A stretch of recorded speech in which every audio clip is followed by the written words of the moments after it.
Assalamualaikum warahmatullahi wabarakatuh. Halo sahabat hukum semua, perkenalkan nama saya Muhammad Setia Rasid dengan NIM 2421000204 dengan Prodi Hukum Keluarga Islam. Kali ini saya akan membuat video untuk memenuhi tugas mata kuliah Hukum Perdata yang diampu oleh dosen Profesor Dr. Maryani SAG MHI. Baiklah, pada video kali ini saya akan membahas masalah hukum perdata, yaitu tentang hukum pernikahan. Tahu nggak sih, apa saja yang membuat sebuah pernikahan itu sah di mata negara maupun di mata agama?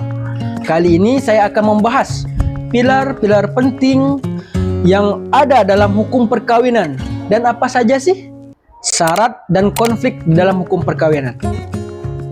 Apa itu hukum perkawinan? Nah, kali ini menarik nih untuk kita bahas. Jadi, menurut Undang-Undang Nomor 1 Tahun 1974 menjelaskan bahwa tentang perkawinan pada pasal 1. Perkawinan ialah ikatan lahir batin antara seorang laki-laki dan seorang perempuan sebagai suami istri dengan tujuan membentuk sebuah keluarga yang bahagia dan kekal berdasarkan ketuhanan yang Maha Esa. Tetapi kalian tahu nggak sih, pada dasarnya perkawinan itu adalah mengatur tata cara dan syarat agar ikatan ini memiliki kekuatan hukum serta hak dan kewajiban yang ditimbul dari pernikahan tersebut.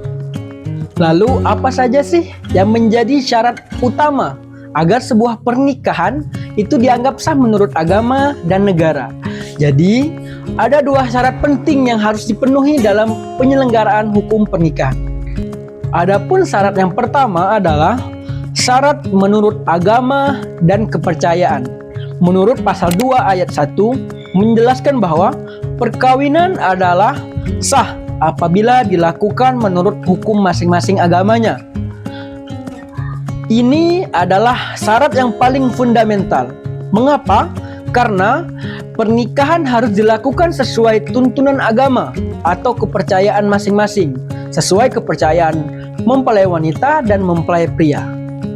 Selanjutnya, adapun syarat yang kedua ialah syarat menurut negara. Sesuai yang diatur dalam pasal 2 ayat 2 menjelaskan bahwa tiap-tiap perkawinan dicatat menurut peraturan perundang-undangan yang berlaku. Pencatatan ini adalah bukti bahwa sahnya perkawinan secara hukum untuk muslim dicatat di KUA dan untuk non-muslim dicatat di kantor catatan sipil. Tetapi perlu kalian ketahui, selain syarat 2 yang wajib di atas, ada lagi loh syarat tambahan-tambahan mengenai syarat-syarat untuk hukum pernikahan. Yang pertama ada seperti syarat usia minimal. Calon suami dan istri harus sudah mencapai usia 19 tahun sesuai yang diatur dalam Undang-Undang Nomor 16 Tahun 2019 tentang perubahan Undang-Undang Perkawinan serta adanya persetujuan kedua calon mempelai. Setelah tadi kita membahas masalah ikatan, namun sayangnya kita juga harus melihat realita karena fenomena perceraian di Indonesia menunjukkan angka yang cukup mengkhawatirkan. Maka dari itu minimal syarat perkawinan itu harus di umur 19 karena itu agar mengurangi angka perceraian di Indonesia. Informasi ini saya ambil berdasarkan data yang dirilis oleh Badan Pusat Statistik atau BPS yang menunjukkan bahwa angka perceraian di Indonesia cenderung meningkat dari tahun ke tahun. Sebagai contoh, pada tahun 2023, Mahkamah Agung atau MA mencatat ada lebih dari 400.000 kasus perceraian di Indonesia. Namun, kalian perlu ketahui bahwa kasus perceraian di Indonesia disebabkan oleh ada beberapa faktor. Di antaranya, perselisihan secara terus-menerus, KDRT, belum matangnya usia dalam pernikahan, faktor ekonomi, dan faktor-faktor lainnya. Dari data tersebut, menjadi alarm pentingnya pemahaman hukum di Indonesia, komunikasi dan komitmen dalam membangun sebuah keluarga atau rumah tangga. Jadi, dapat kita simpulkan bahwa perkawinan yang sah di Indonesia harus memenuhi dua pilar. Yang pertama, syarat agama, dan yang kedua, pencatatan oleh negara, serta mencegah faktor-faktor yang dapat menghancurkan rumah tangga dan sebuah pernikahan.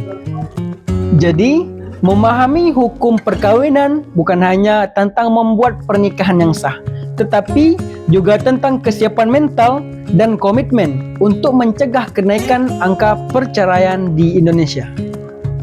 Pernikahan yang hebat dibangun atas kerjasama yang kuat, rasa saling menghormati, dan kasih sayang tak kesudahan. Mari kita wujudkan pernikahan yang sakinah, mawaddah, warahmah. Saya Muhammad Setia Rashid. Terima kasih kepada kalian semua yang telah menonton video saya kali ini. Semoga ini bermanfaat dan menjadi pembelajaran untuk kita semua. Saya akhiri. Wassalamualaikum warahmatullahi wabarakatuh.